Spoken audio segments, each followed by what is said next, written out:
অবসর ভেঙে আবারও আর্জেন্টিনার জার্সিতে বিশ্বকাপ খেলবেন আনহেল ডি মারিয়া। এমনটাই প্রত্যাশা করছেন সাবেক আর্জেন্টাইন কিংবদন্তিরা।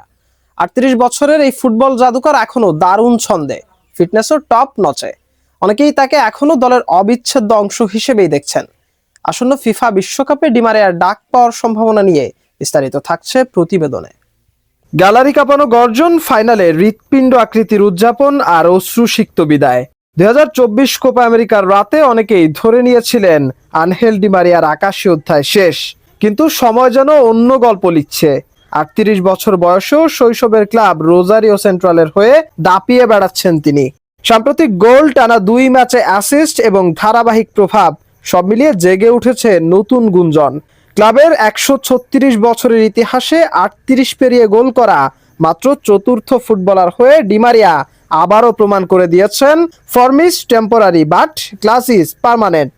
কিংবদন্তি উবালদো ফিল্লর পর্যন্ত বলেছেন, এমন ফিটনেস ও প্রতিযোগিতামূলক লিগে এমন ধারাবাহিকতা থাকলে 26 বিশ্বকাপে ডি মারিয়াকে বাদ দেওয়ার কোনো কারণ দেখেন না তিনি।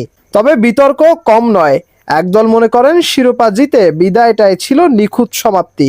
অন্য দল বিশ্বাস করেন বড় ম্যাচের রাজাকে ছাড়া বিশ্বমঞ্চে আর্জেন্টিনার মিশন অসম্পূর্ণ। তাই প্রশ্নটা এখন আরো জোরালো, অবসর কি সত্যিই শেষ কথা, নাকি এলফিদিওর গল্পে বাকি আছে আরো একটি অধ্যায়? মাশরাফি, রূপান্তর স্পোর্টস।